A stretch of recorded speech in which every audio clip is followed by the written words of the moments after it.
Assalamualaikum warahmatullahi wabarakatuh.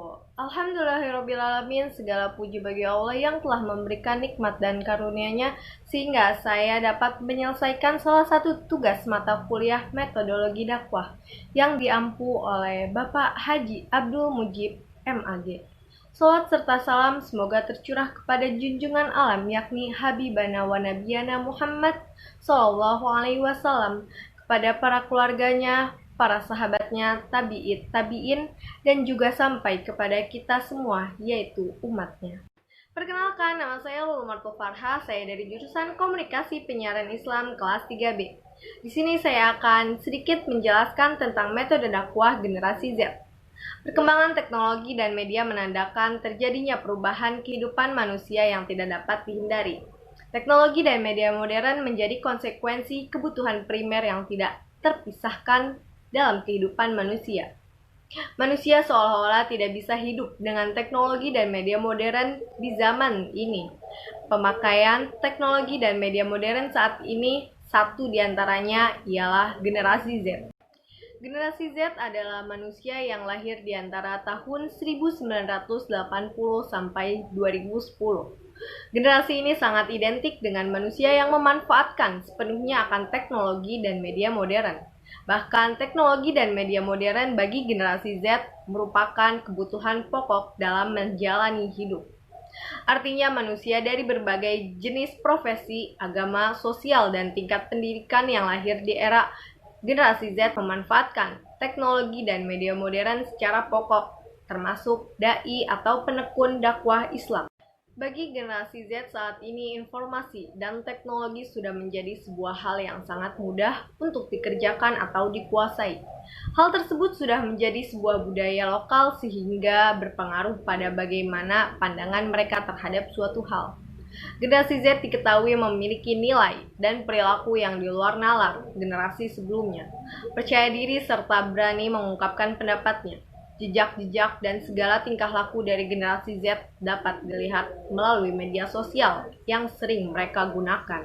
Dalam media digital sangat mudah mengenali generasi Z berdasarkan dari unggahan-unggahan mereka melalui jenis hal yang diunggah dan tata bahasa tulisan yang digunakannya. Generasi Z biasanya lebih sering mengunggah foto selfie dan kegiatan sehari-hari mereka yang dibarengi dengan caption yang menggunakan bahasa slang, bahasa gaul. Menurut Abdul Wasid, dakwah Islam harus berkembang sesuai kebutuhan masyarakat. Jika kegiatan dakwah tidak mengikuti perkembangan zaman, maka dakwah akan tertinggal.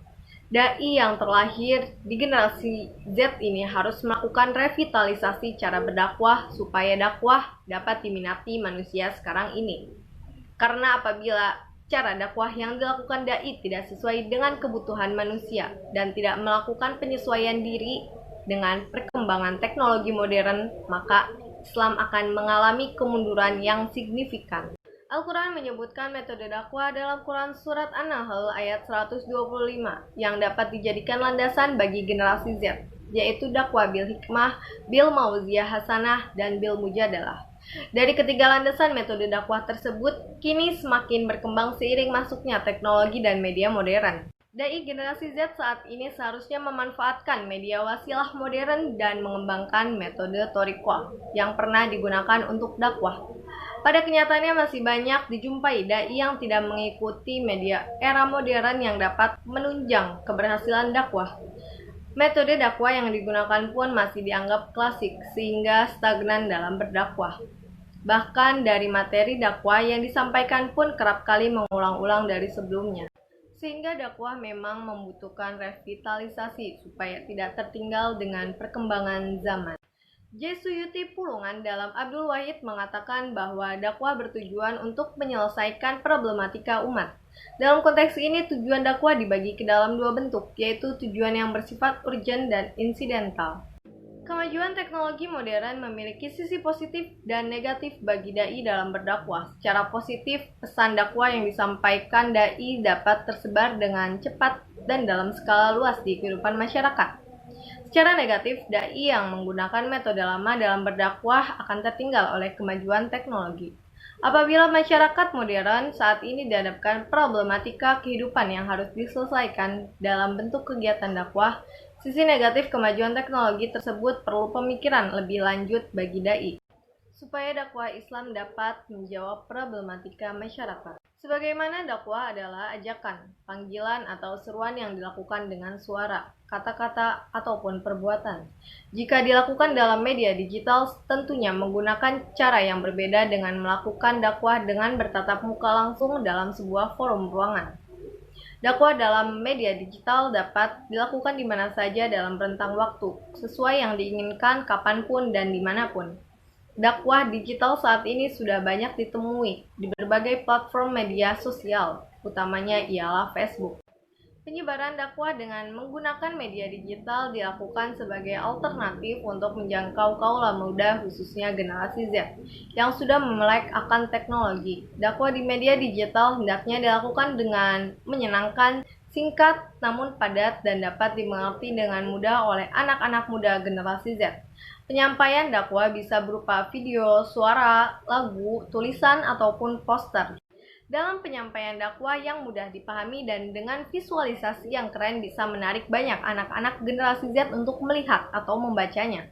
Jika visualisasi yang digunakan tidak menarik, maka mereka cenderung mengabaikan hal tersebut karena dianggap membosankan dan terlalu bertele-tele. Efektivitas dakwah dalam media digital dapat diukur secara samar, berdasarkan dari seberapa banyak like yang diterimanya dan seberapa banyak share yang diperolehnya. Like dan share menunjukkan bagaimana dan seberapa banyak orang yang menyukai konten dakwah yang diserukan dai tersebut.